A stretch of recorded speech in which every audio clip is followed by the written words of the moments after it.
इस दुनिया में कितनी अराजकता है, न केवल बाहरी रूप से बल्कि हमारे अंदर भी हम हिंसा और भ्रम को देख सकते हैं। डर क्या है, इसके बारे में हम बात कर चुके हैं और हमें पता है कि हिंसा डर का नतीजा है। अब हम किसी ऐसी चीज़ के बारे में बात करने वाले हैं जो आप में से अधिकांश के लिए थोड़ा अपरिचित हो सकता है, लेकिन इसे समझने की कोशिश करनी होगी। ये कहते हुए कि यह एक भ्रम है, एक कल्पना है, इसे हम खारिज नहीं कर सकते। मनुष्य ये जानते हुए कि उसका जीवन बहुत छोटा है, दुर्घटनाओं, दुख और अपरिहार्य मृत्यु से पीड़ित है, उसने मन में ईश्वर का विचार उत्पन्न किया।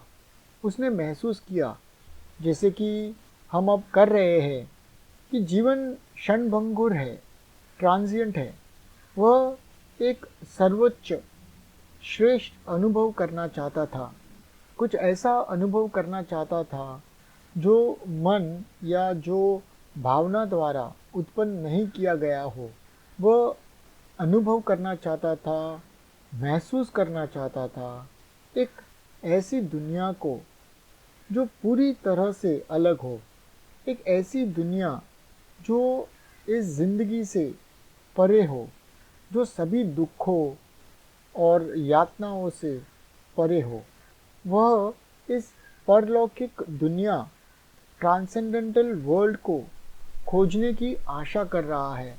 इसे कोई फर्क नहीं पड़ता कि हम इसे क्या नाम देते हैं, पर हमें इस प्रश्न पर विचार करना चाहिए कि क्या ऐसी कोई वास्तविकता है या नहीं, जो एक बिल्कुल अलग आयाम, एक अलग डायमेंशन में लेके आए हमको। इसकी गहराई में प्रवेश करने के लिए स्वाभाविक रूप से यह समझना होगा कि हम इसे केवल मौखिक स्तर पर या वर्बली नहीं समझ सकते, क्योंकि वर्णन कभी वर्णित नहीं हो सकता, शब्द कभी भी वस्तु नहीं हो सकती। क्या हम इस रहस्य में जाने के लिए तैयार है?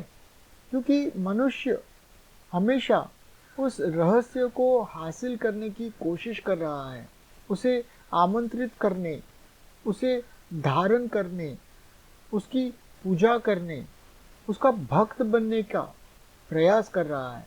जीवन जो है वह है। हमारा जीवन उथला है, खाली है, बिना अर्थ के, एक टेढ़ा मेढ़ा रास्ता है। हम जीवन को एक अर्थ देने की कोशिश करते हैं। यदि कोई चतुर या चालाक है तो वह विचारों में चीज़ों का आविष्कार करेगा और उन्हें महत्व और उद्देश्य देगा। और जब उसे वह सुंदरता, वह प्रेम या विशालता की भावना नहीं मिलती, तो व्यक्ति निराश हो जाता है और चीज़ों पर विश्वास करना बंद कर देता है।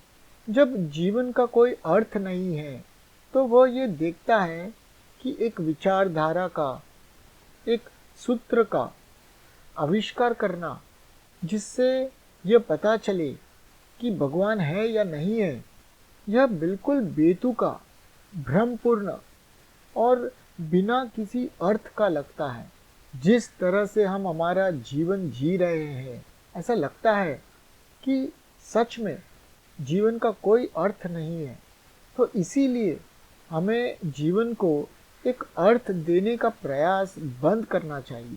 अगर हम एक साथ इसमें जा सकते हैं, तो अपने से ये खोज कर सकते हैं कि क्या कोई वास्तविकता या रियलिटी है या नहीं है। यह वास्तविकता केवल एक बौद्धिक या भावनात्मक आविष्कार नहीं हो सकती, एक पलायन या एस्केप नहीं हो सकती। पूरे इतिहास में मनुष्य ने कहा है कि एक वास्तविकता है जिसके लिए तुम्हें तैयारी करनी चाहिए, जिसके लिए तुम्हें कुछ चीज़ें करनी चाहिए, खुद को अनुशासित करना चाहिए। हर तरह के टेम्पटेशंस का, विरोध करना चाहिए, खुद को नियंत्रित करना चाहिए, सेक्स को नियंत्रित करना चाहिए, धार्मिक अधिकारियों, संतों आदि द्वारा स्थापित पैटर्न के अनुरूप होना चाहिए, या आपको दुनिया से इनकार करना चाहिए, एक मठ में, किसी गुफा में वापस जाना चाहिए जहां आप ध्यान कर सकते हैं, अकेले रहे और मोह माया में ना फंसे। वह इस तरह के प्रयास की बेरुखी को देखता है। वह देखता है कि संभवतः दुनिया से नहीं बचा जा सकता, जो है से नहीं बचा जा सकता, पीड़ा से, व्याकुलता से, और वह सब कुछ जो मनुष्य ने विज्ञान में एक साथ रखा है उसे नहीं बचा जा सकता है।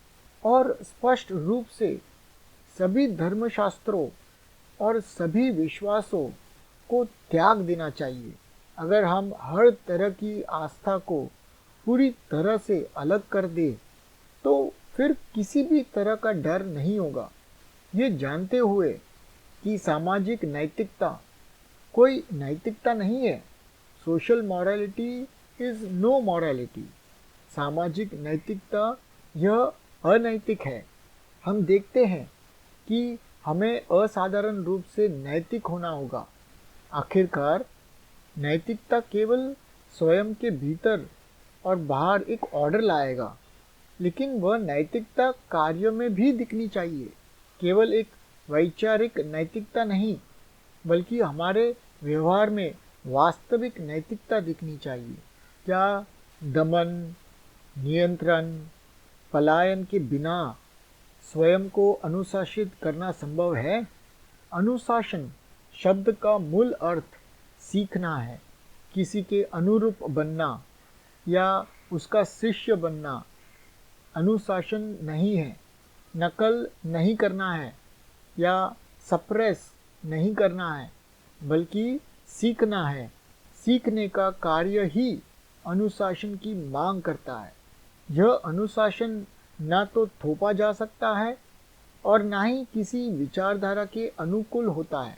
यह अनुशासन किसी साधु की कठोर तपस्या जैसी नहीं है। फिर भी गहरी तपस्या के बिना दैनिक जीवन में हमारा व्यवहार केवल अव्यवस्था की ओर ले जाता है।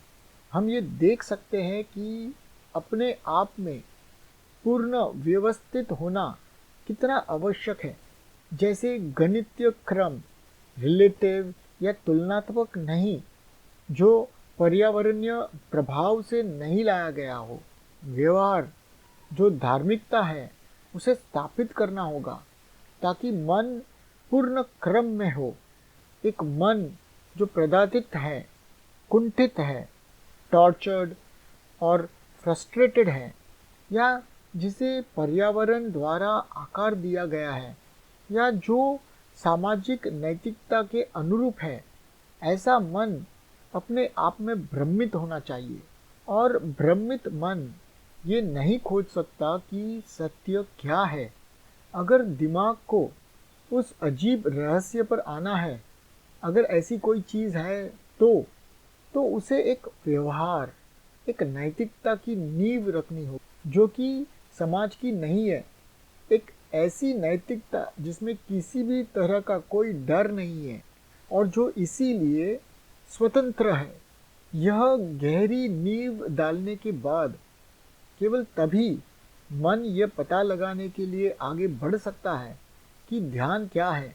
मौन का वह गुण, अवलोकन का वह गुण जिसमें दृष्टा नहीं है। यदि यह धर्ममय आचरण का आधार किसी के जीवन में, किसी के कार्य में नहीं होता है तो ध्यान का कोई अर्थ नहीं रह जाता।